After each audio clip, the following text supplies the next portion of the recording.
Jogate 3 Kwajopoku Safwa 4 Dr. Usofie 5 Kwabena Japan number 6 Francis Adenimo 7 Dr. Kofi Kredo Apreku 8 Boakye Chamatin Jako 9 Vice President Mahmoud Bawumia 10th position. Aguta, this time say no, is it too late to say Obi withdraw? Obi withdraw. Sir, nothing will make anybody change his mind. Baby, I agree. So any power withdraw politics now, yes, you know. So withdraw now. Withdraw now. Politics, yes, you know. Nobody will take him serious ever. On corner 5, no, you free. No one come. Akuta University of Ghana Lego ye omuko ye ene e kan obi de mo busa na yere say menya asai ye be sa kan mo obi abusa. It's normal with politics. But nobody should, because who frames is here. Nobody in the party will ever take you seriously. Because support to ebia Alan and Bawumia and Kennedy. No more would you be agin who this best 5 no kan ho. Akota omo ebia bi ho a omo nyai.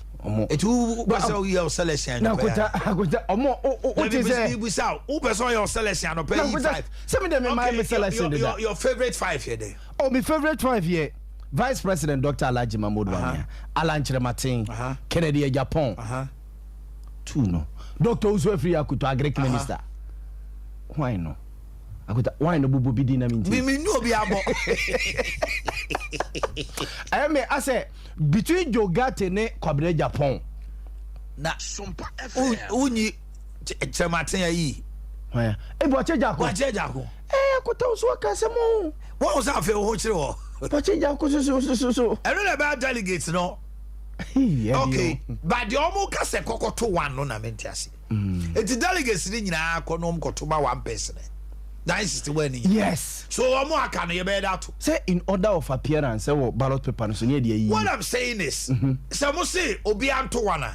MPP for to omo first vice and second vice. Yes. You pay 10. But omo to first 3.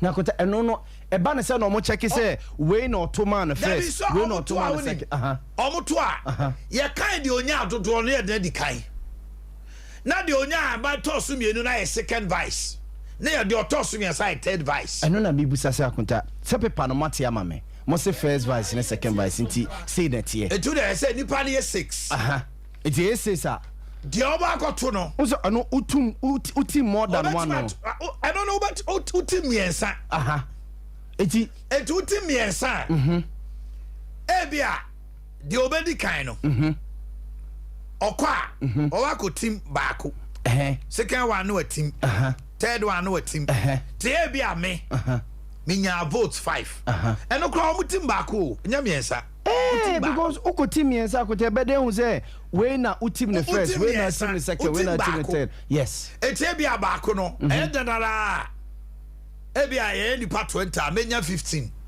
na baako anya 1 na baako so anya baako anya 2 na baako anya 1 te ye kan a ba we na me say eti omo koto na 961 ni nyina ye be wie na nipa miensa na omo yima awo a yo masa koto fufra itu aka ho ana o akota so omo yimi enso ma miensa no nko na omo 7 na omo anya bi no omo mpomba bi ntina o see 5 constitution is 5 so say more than 5 Omo 10. Yes, and I say 5. Constitution is say more than 5 and you be call special delegates conference. Ya call special delegates conference no.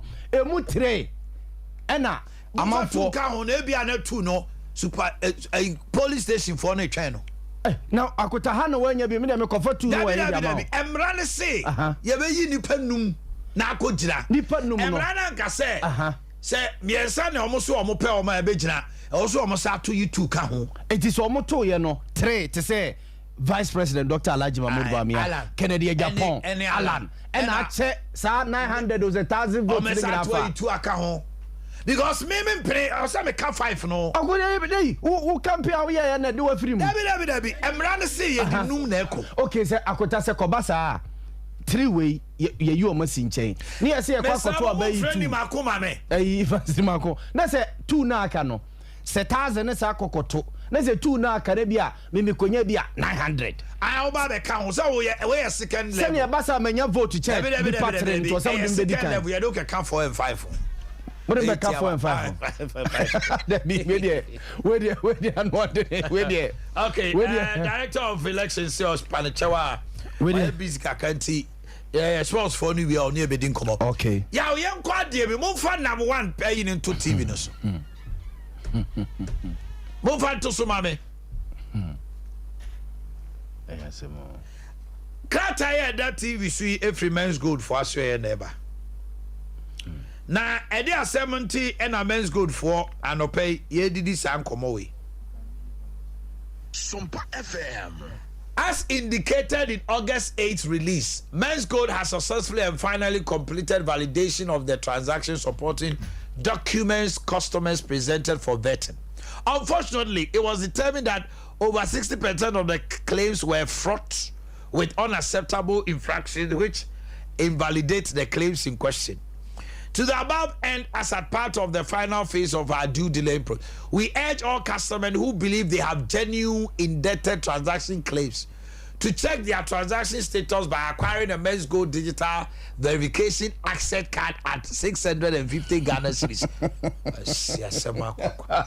from any authorized payboy agent to verify their transaction validation status from the 10th August to 14th September, and to upload original colored soft copies of their transaction support. Men's Gold cannot offer free verification service like we did for the validation service, as we are committed to marshal all available sources into paying off our company's debts. That is liability. Please be well advised that this final exercise is the most important due diligence standard. Customers who fail to undergo this process risk forfeiture of their purported claims, as their right of claim will have been waived by the failure on their part of discharge to discharge their district. Udima there. Ejima dwene ko emra no omoye domestic debt exchange no. Ah omo say one validate where you now one for one shema and that drive sika na ebi ni. Yaw, me busa Security and Exchange Commission Alfredo Gbami Penny say it wo hu kratawe. Alfredo Gbami no Securities and Exchange Commission. It wo Gbami me busa say it wo hunu. It wo a concern Bank of Ghana hu kratawe. Men's Gold asakoye card bi so obeji 650 Ghana. Say fakoye verification. Almost a validation omutuaka free verification in there omutumi 20 kotua 650 Ghana net card ebio akota se ni pano cry 1000 na so obi atua 600 what they say me yeah Men's Gold for mo bro 20,000. Oh yes. One more say ebi hihye omo di brenti ne omo positions in society to omo ntima ma bonti amekasa politicians no oni omo de disika no ana nti no omo tumi nya ne hwea na akota da bia mekasa asem we say Ghana ohu akota ye constitution na da ho no ye mra no say Ghana for metua 650 Ghana. Yes. The infam verify no. Yes. Now I'm fan man is kana say. Yes. Akota sa asem we ya eda TV so say no. Obefa na gro, obefa na tra, but is serious ade say ya na beko. Omo kotua kra bi credit card kwa kotua kra 650 we. E bi credit card kwa kotua. Omo ebe na eno so asa be kam. Omo betiem. Akota ni nyina twa be besi say enya Men's Gold ga man we no mo de ni gina court no. Na attorney general na prosecute akwa we say wa obu amanfo no. Enti se susu ampa say omo asem no na asem no akosi say e court na man kwan so onye sade we ana. Security and Exchange Commission for na man kwan so onye sade we ana. E was a Security and Exchange Commission issue statement say one mo na ama kwan and our court na pene. Now, because we cannot accept this. Now, akwa we ya na di abanfo sika akwa we ya na asa so de krata but trust issues assembly ye can you. E dey na chese sa 650 or the command ko we ya obetu sika ma no. E dey na chese this time around. Obefanya sa kon bi so asa so agi amanfo sika di kwa. We se ni pa 1,000 ɛna yɛmfa ne sɛ ɔmo sika akɔakɔdi hɔ nom a ɛna ɔgye obia 650 Ghana cedis a 65 million. Yes. 100 is 6.5. Yes. Nipa 6.5. Yes.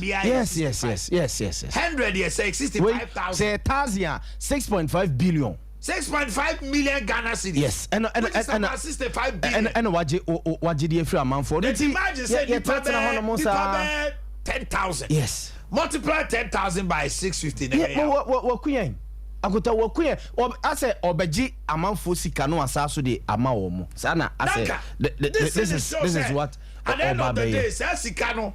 Yet omanfo tueti obesa de no amankofo. Yes. And no na I say obeji sika na fi amanfo ho no asaso e de ama mo. Yet an interesting country mo a obia konta e play around with yemra no ya constitution na how onya nipa miensa bi na asemra no because emra no da honom sia no wagya window ato nkyɛn we window na wo hire e de afamu no window and wo hire de afamu no she Bank of Ghana etra hwa ma ayi sa microfinance CB. Yes. So when your license was, you know, or boom crop force, you come here, you were noble dream, you were why, and I was a channel on any Magua Bruche, no, and I is one of us at the same thing. Abra Basa. Yes, the same thing. More, 10-4. Yes. Any assembly or court now man for to go musica. Yes. And no match any barwin and some new renimu and the park was in the all of a sudden why you crab by force. Yeah. Asem no I say Heritage Bank. He kwaya fast wa e kwa there adongo asehwan or court nti e kwaya fast so nya sika no park was in the yeso akoto bank bi wa broche no de nkrofo sika ensem no gugurai Ghana for bebre hura manne awochira ba o memu ha fa ejira nkrofo a no mo ye legitimate business a nkrofo we no supervisory role at Western Bank of Ghana play one play even though I buy it to musika ma wo no when the monies came you know it came with no interest it na sika no the value aswate 2 years ago 20 million and then 20 million it will be on 1 billion and so to send a man 600 million a man 600 million akuta sadi we what is sadi we did pa adai and the men's code asanya kukodra be Ghana say yeah conform to 650 no more verify all more claims 6.5 million Radinyankopo card ni ye de na ye I almost see card be over interesting. But akota ye me wan so ye say areho sadie we ya bangi guo ni we sika kodi ha we sika kokokam ana MPP nka 2020 elections no komu lusu ya ntina komu lusu ni aside bi ye good bank we sika kodim ye betua ye ntue bia ma kokokira center ufuro no ma consolidated bank fa hase wura sesa ana enke ede ya dan wo mun kwanta 2020 elections no wo mun sa so aba betena honom ama abrantie bi Miami New Kuma Austin Wood Sompa Osimen's gold customer be say okotua ni sika payboy na yeso omuntua ma omo 650 wakwa kotua otua we payboy ka che ne say yebetua ne ka 20th March 2025 otua 650 Ghana cedis no e de ma sa payboy no a message awanya na Austin Wood in the page the other akoto no ose payboy say men's gold guy ba kukotua ne 650 no payboy na omutua scan man no was send a message say omodana say so wa tua scan for verification and he will be paid 20th March 2025 Jesus Christ na say sika no oje e de akwa ya de fufuru emfa so ba so a waba betua mu sika de amamo we say Securities and Exchange Commission for me we say almost say omo na authorize it Attorney General are you aware of this note nakuta we kra court na issue statement so omo ni say adwuma we ana yes they should tell us then we know say mo Every abemu. Yes. Now my preso. Yes. Ometrawa ma yebunipa we na Bank of Ghana issue statement. Na security said you do so at your own risk. This nonsense must stop. Me I am calling on national security. Ade we a security threat o. Akwana dika ye bi pen. Agigi amanfo sika di. Enti Brian no mbesi sigana for ye kiti we sia ye jigu ho. I am calling on national security say we a CID ne national security for MREM by close of ene or see an update every a state institution. Very good, because Attorney General would need to court. Adea way. What is Attorney General issue knowledge prosecute? Which means the case is in court. Government is still interested. Yes. 2. Security and Exchange Commission omo regulators ni omo. Bank of Ghana supervisory role kese mo ka ho. Yes, so these 3 Attorney General, Minister of Justice, Security and Exchange Commission and Bank of Ghana, they should issue a statement to this effect. Yes. Na Ghana near Oko tia says 15 who say genuine. Other than that, this letter is fictitious for me. It's dangerous. You make any so kaya. Unse banks ne gugu ye bi no. Ye omo appointed man bi ne friend BBB nipa. Eric Nipa. No, it take control. Ma opportunity to esikali bebre. Na we no a wabo amanfo kro no. Na mo an ka ho. Me na mo an ka omo jurisdiction ho. Me de papa ne de ne example say. Emra banks ne gu ye no say oman kan che say beige bank was a beige capital. Beige capital. Ti our customer sika.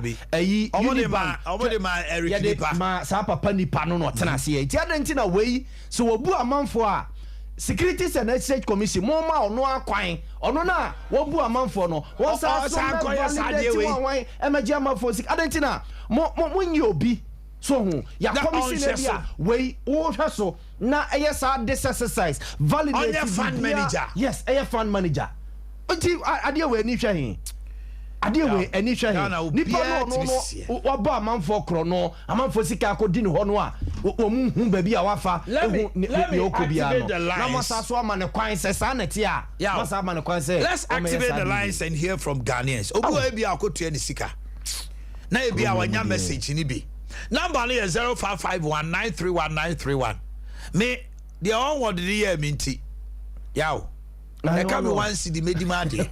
Our investment. First one by no boom no makoji no maniaji. Na second one aba. And I'm come a branch be si them so fan chebe. Frame wa go man so 0551931931 0548931931. Hello, good morning. Piram de am for koi. Me ba cho wan ni. My intel no pay. Zabranto e be ma che obi a okroma na kasa let's say stand be bukata be mje ya mo vodo mo kasa na sa put 65 Ghana cedis 65 Ghana 6.5 million 6.5 asana wodo ko share 25th March. Okay, hello, good morning. Hello. Hello. Yes, sir. How are you? Yes, sorry, Sana. Sammy, I'm in too. Daddy, it's a Ghana, 24 Ghana. Omoa. Hey. Neko so Ghana, Daddy, I know. Young Shadi, the beach of the Wood Michelin. My the come could be bored about it. I mean, you know, that prison. No, between the pen, a book on the buying Sita Cashier, not to Ghana Hadida. But, sir, they come to Ghana and so about that because, sorry to say, you need president to Ghana because your president, the power of Ghana had that. You can find a way to say that. That is a blow. Hello, good morning. Oh, my good morning. At your idea. But your family, I'm a cafe free answer. I ain't no pay. Yeah, Oman Pacho, Eric Nipa, the Marco by Internet, my friend. That you see, cano came. So now, you any feedback via after and now, and over this kind of be my. The then time, not the loan be or bank be. Nipa na receive a man for an FSO. Let's see that loan no. But more mimic can never gen bank. After now, Mr. Enkaine, maintain she. Oh my, be muneti. Man, right, to me, a friend in Ghana. Hello, good morning. Hello.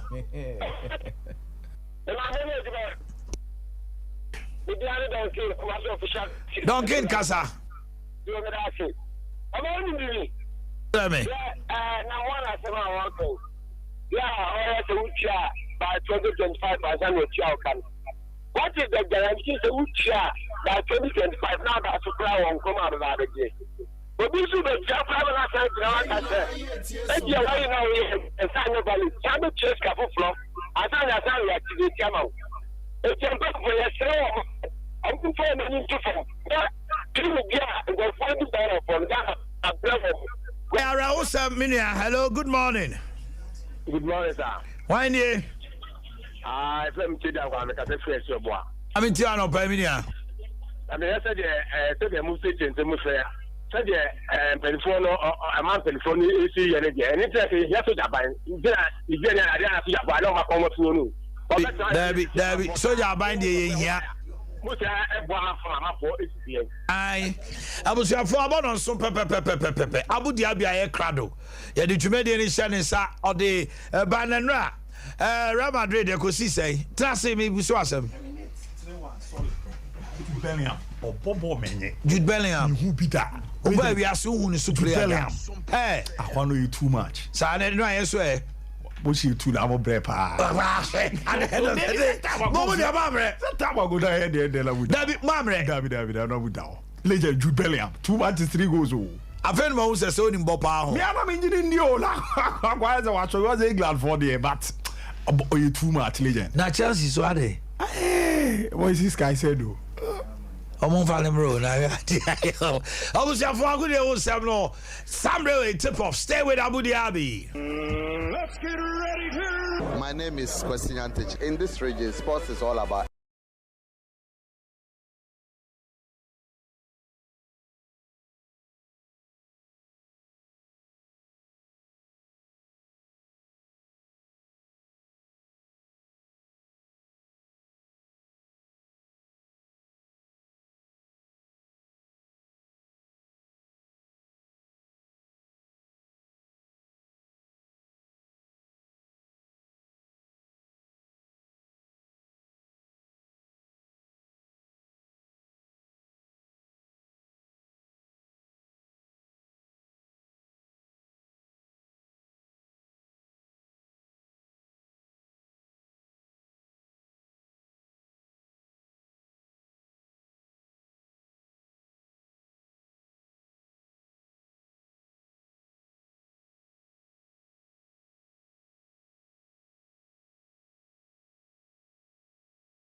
Dada de gua ano edin papa ni na mo aboama ni team no niam de ye kama so no etimi ere mo sebia na cheze fans ne boje ne suizan say rina o mugiri se boa na hwehwe na da ye pa etimi edi amamte sa pepe ere si eti am nkomo no ewura metimi era ma na ye romu sa no ye confirm ye from ma say Doris Bodua ozero obo adwuma ere ma Zakes ladies ne confirm ye so no so ewura ma Spectre Sobotica omma team no okora wakwa join omo ye se ni visa ni bibia I ready anyamboa Friday and a Doris Bodua ebuna keteme fi Ghana akwa Ramos Sebia na wakwa to akwentino so na boa na ntoto na dadimpa etimi edi amana no fi ona woni eche mo Denmark weekendi ene unse Brown Bay IF for more a confirm is in 99 years and so a journey omo a oni omo baba be ejuma na boa amana makoyera mo 4 years